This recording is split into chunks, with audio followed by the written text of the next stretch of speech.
Welcome friends.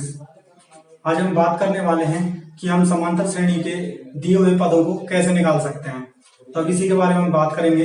और हमने जैसे कि पिछली वीडियो में जाना है कि प्रथम पद ए होता है हमारा, सारवंतर को डी से लिखा जाता है, पदों की संख्या को एन से, अंतिम पद को ए एन, तथा ए एन का सूत्र क्या होगा, a plus n minus one into d होता है।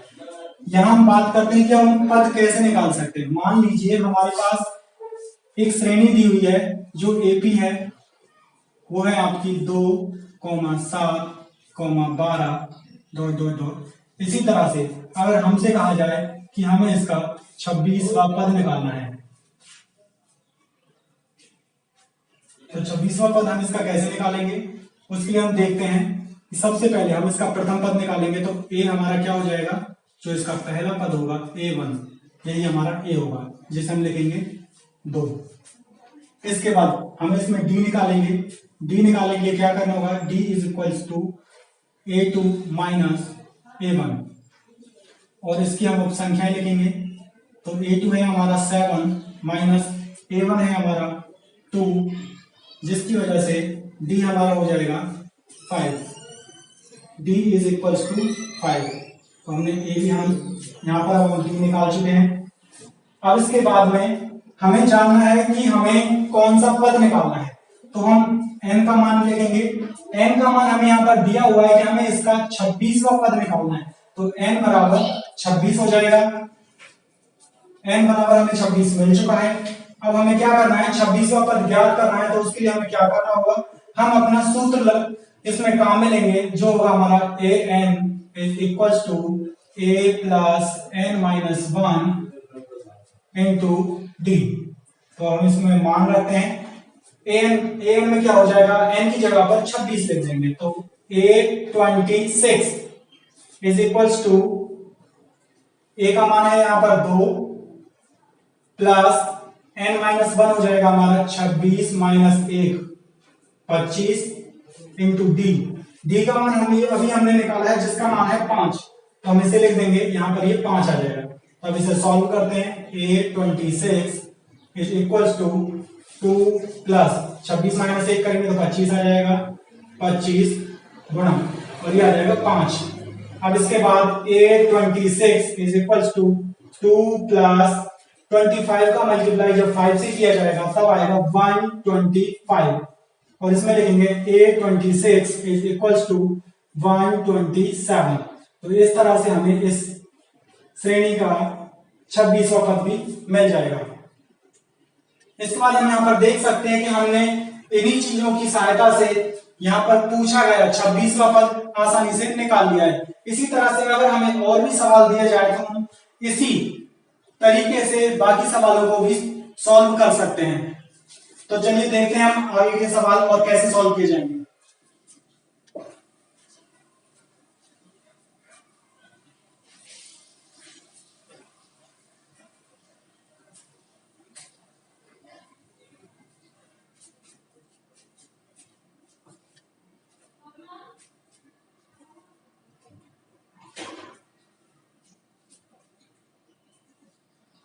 यहाँ पर हमें एक एपी दी हुई है, जिसका पहला पद 21 है, मान लीजिए दूसरा पद है 18, तीसरा पद है 15, और इसी तरह से हमें चेक करना है, हमें यह देखना है कि इसका कौन सा पद माइनस 81 होगा।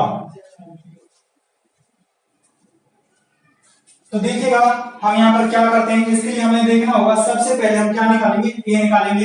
तो ए हमारा हो जाएगा 21। इसके बाद हमें डी निकालना है, तो डी कैसे निकालेंगे, डी बराबर हो जाएगा 18 माइनस 21। अब हमने देखा कि यहाँ पर हमें 18 में से 21 लेस करना है, और यहाँ पर हम देखते हैं जो 18 है वो 21 से कम है, इसलिए जब हम माइनस करेंगे तो यहाँ पर नेगेटिव साइन आ जाएगा, और 21 में से 18 माइनस कर देंगे, जिसकी वजह से हमें यहाँ पर 3 मिलेगा। तो डी हमारा हो जाएगा -3। अब इसके बाद आगे बढ़ते हैं। अब हमें क्या करना है, यहां पर हमने देखा कि पदों की संख्या जो n है वो नहीं दिया हुआ है, तो हमें इस प्रश्न में n को फाइंड आउट करना होगा। और हमने देखा यहां पर दिया हुआ है हमें -81, मतलब यहाँ पर ए एन की वैल्यू हमें पहले से दी हुई है जो है -81। अब हमें क्या करना है, इन सभी चीजों की सहायता से ही एन का मान निकालना है। तो वो कैसे निकालेंगे देखते हैं जरा। यहां हम देखेंगे ए एन बराबर, हमारा यही सूत्र काम आएगा, ए एन बराबर a plus n minus one और इंटू डी। अब इसके बाद यहाँ पर ए का मान रखेंगे, ए का मान हो जाएगा 21 प्लस एन माइनस वन का मान रखेंगे। एन का मान कितना है, यहाँ पर कुछ भी नहीं दिया हुआ है तो हम क्या करेंगे, एन माइनस वन ही रहने देंगे। और डी का मान रख देंगे, डी कितना है, डी निकल कर आया -3। अब इसके बाद यहाँ पर हमें ए एन का मान दिया हुआ है, ए एन कितना है हमारा -81। अब इसके बाद यहाँ पर दी हुई संख्या को हम सॉल्व करेंगे। तो कैसे करते हैं देखिए जरा। -81 जो है, इसके बाद यहाँ पर हमें प्लस में दिया हुआ था, इधर प्लस में 21 दिया हुआ है। जब हम इस संख्या को दूसरी तरफ में लेकर जाएंगे तो हमें ये माइनस में प्राप्त होगी। तो 21 में से 21 के बाद ये माइनस हो जाएगा -21 और ये इक्वल का साइन और ये संख्या सेम आ जाएगी n-1 इंटू -3। अब इसके बाद क्या करना है, हमें इन दोनों को घटाना है। अब घटाएंगे कैसे, ये संख्या भी माइनस में है और ये संख्या भी माइनस में। जब दो संख्याएं एक दूसरे के साथ माइनस में दी हुई हो तो हमें उन संख्याओं को जोड़ना होता है और वो संख्याएं भी माइनस की तरफ ही जुड़ेंगी। तो इसलिए हमारा उत्तर जो है वो माइनस में आएगा और ये दोनों संख्याएं जुड़कर यहाँ पर 1 और 1 ये 2 हो जाएगा और उसके बाद 8 और 2 10 हो जाएगा। तो इसका जोड़ आएगा 102, जिसे हम लिखेंगे -102 बराबर n-1 और उसके बाद -3 जो किसमें है, मल्टीप्लाई में होगा। अब इसके बाद n-1 का मान निकालना है तो हम इसे कुछ इस तरह से लिख सकते हैं, n-1 बराबर -102 था, -102 बटे -3 था। सबसे पहले हम क्या करेंगे, माइनस से माइनस को काट देंगे। ये माइनस से हमने इस माइनस को काट दिया है और यहाँ पर हम लिख सकते हैं n-1 जो बराबर होगा 102 बटे 3 के। इसे हम आगे देखते हैं यहाँ कैसे सॉल्व करेंगे। अब देखिएगा जरा, n-1 बराबर हो जाएगा 102 में। अब हम 3 का भाग देंगे। यहाँ पर 102 में जब हम 3 का भाग देते हैं तो पहले 10 में 3 बार भाग जाएगा, 3 3 9, उसके बाद 1 बचेगा यहाँ से और ये हो जाएगा 2 के साथ मिलकर 12 और 3 से 12 में 4 बार भाग जाएगा। तो यहाँ हम लिख देंगे n-1 इज इक्वल टू 34 और उसके बाद n बराबर हो जाएगा, ये -1 जो है इधर जाकर प्लस हो जाएगा तो 34 प्लस 1, तो n इज इक्वल टू 35। तो हम यहाँ कह सकते हैं कि हमारे पास यहाँ पर दी हुई ये AP 21, 18, 15 का इसका -81 जो ये संख्या है ये 35वें नंबर पर होगी। यहाँ पर उपस्थित -81 संख्या 35वां पद होगा इस AP का। इस तरह के हम और भी सवाल देख सकते हैं जिन्हें हम सॉल्व करेंगे। तो इस सवाल के बाद हम एक और उदाहरण करके देखते हैं। उसे क्या, देखिए एक सवाल दिया हुआ है जिसमें लिखा हुआ है कि किसी श्रेणी में, किसी AP में जो पद दिए हुए हैं वो हमें 60 दे रखे हैं। मतलब हमें n बराबर 60 दिया हुआ है।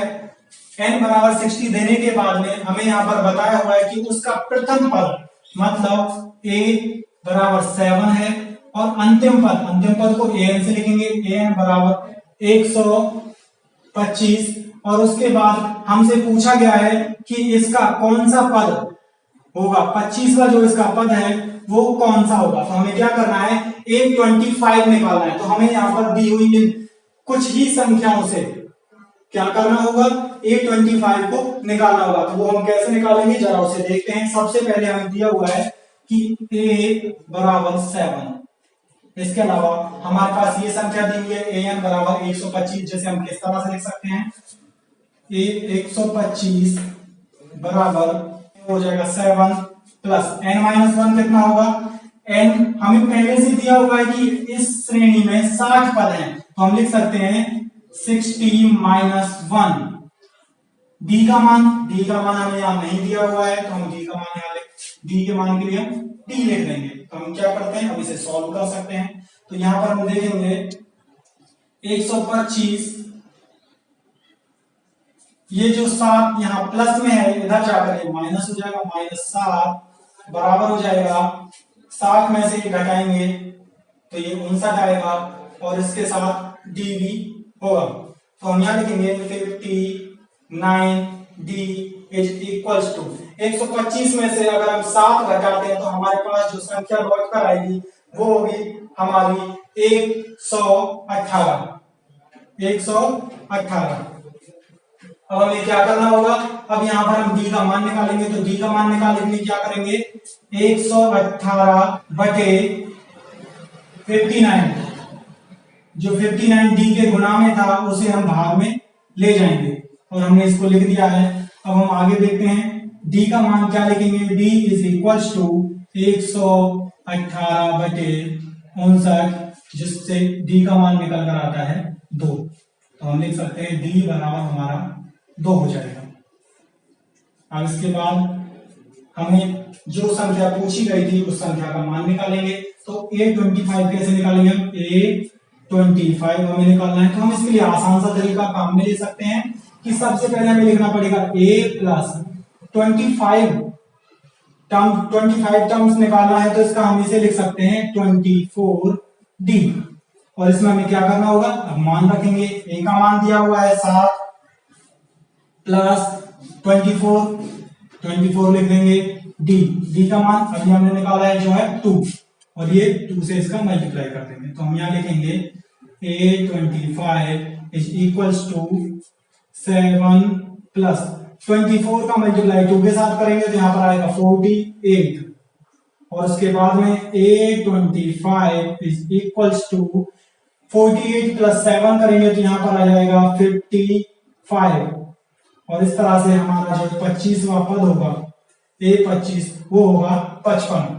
और यहाँ पर आसानी से हमने इस सवाल को भी सॉल्व कर लिया है, जिसमें हमारे पास सिर्फ n का मान दिया हुआ था, a का मान दिया हुआ था, और an का मान, जिसमें हमें पूछा गया था A25 क्या होगा। इसी तरह के और भी सवाल हम यहाँ पर आगे देखते हैं तो किस तरह से सॉल्व किए जाएंगे। यहाँ पर एक एटी दी हुई है जिसमें पद हैं 11, 8, 5, 2। इसी तरह से पूछा गया है कि क्या इसी श्रेणी का कोई पद -150 हो सकता है। तो इस बात को हम कैसे चेक कर सकते हैं, सबसे पहले हम क्या करेंगे, इस दी हुई श्रेणी का प्रथम पद ज्ञात करते हैं। तो प्रथम पद a बराबर क्या हो जाएगा, a बराबर होगा 11। इसके बाद इसमें हम d निकालेंगे, d का मान निकालने के लिए हमें क्या करना होगा, 8 - 11 जो हो जाएगा d इज इक्वल्स टू -3। अब इसके बाद हमें यहाँ पर एक पद दिया हुआ है, अब हमें ये नहीं पता ये कौन सा पद है, तो हम इसे कोई भी अंतिम पद मान सकते हैं। तो इसलिए हम इसे लिखेंगे an इज इक्वल्स टू -150। अब इसके बाद हमें क्या ज्ञात करना है, यहां इस an के n का मान ज्ञात करना है। तो n is equals to question mark. तो हमें यहां पर n का मान निकालना है, तो उसके लिए हम क्या करेंगे, an का फॉर्मूला लगा देंगे। तो an is equals to a plus n - 1 into d। तो क्या करना होगा, अब हम इसमें पदों के मान रखते हैं, जैसे कि an का मान है -150, इसके बाद इज इक्वल्स टू a का मान दिया हुआ है 11 प्लस n का मान हमें नहीं दिया हुआ है तो हम n - 1 ही रहने देंगे।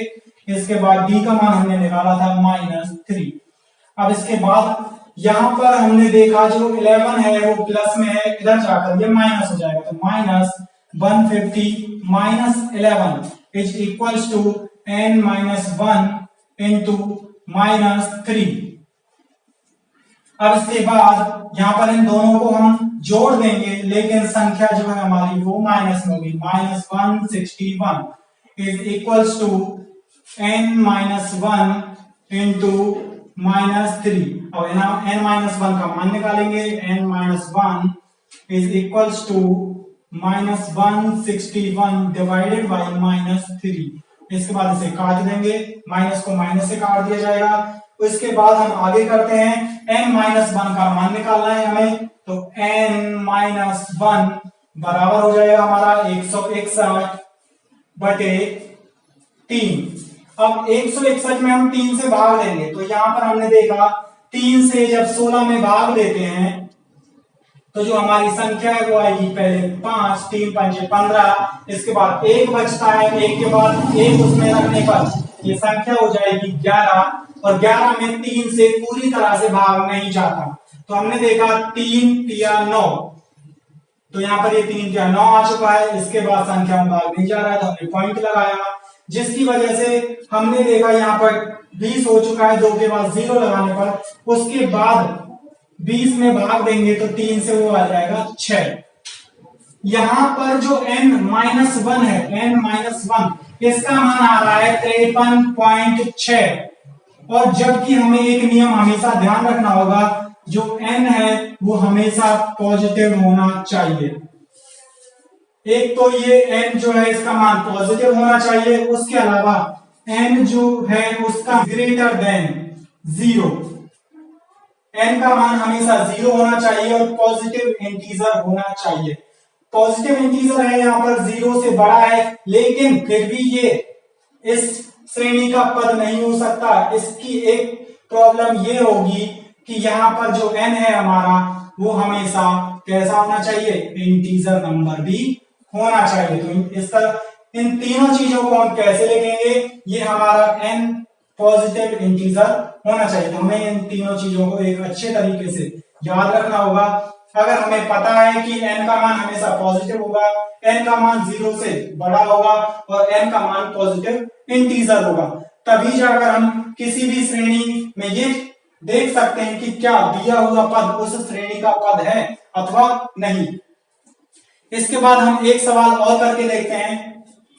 यहां पर हमें सवाल दिया हुआ है 2 से 250 के बीच 4 के गुणज हमें ज्ञात करने हैं, कितने होंगे। तो इसे हम एक एपी की तरह किस तरह से लिख सकते हैं, तो यहां हमें इसे जानना होगा। सबसे पहले हम देखते हैं कि गुणज का मतलब क्या है। गुणज का मतलब होता है कि वह संख्या 4 से पूरी तरह से विभाजित हो जाए, उस संख्या को गुणज कहा जाता है। जैसे कि हमने देखा यहाँ पर जो 2 है वो 4 से विभाजित नहीं होगा, इसलिए हम देखेंगे कि पहली ऐसी संख्या जो 4 से विभाजित हो जाए तो यहाँ पर 2 नहीं होगा, 3 भी विभाजित नहीं होता है, लेकिन जो 4 है वो पूरी तरह से 4 से विभाजित हो जाएगा। तो इसलिए हम यहाँ कह सकते हैं कि यहाँ पर उपस्थित सबसे पहला जो नंबर होगा वो होगा 4 के बाद आगे हम बढ़ाते हैं इसे, तो यहां पर अंतिम पद इसका दिया हुआ है 250, लेकिन क्या 250 भी 4 से विभाजित हो जाएगा, इस बात को हम कैसे चेक करेंगे, भाग देकर। तो हम यहाँ पर इसमें 4 से भाग देकर देखते हैं। सबसे पहले हमने इसमें भाग दिया तो यहाँ पर 1 बचता है और ये 0, यहाँ पर हम इसमें भाग देंगे 2 बार और ये 8 आ जाएगा, और माइनस करने पर 2 बचता है शेष।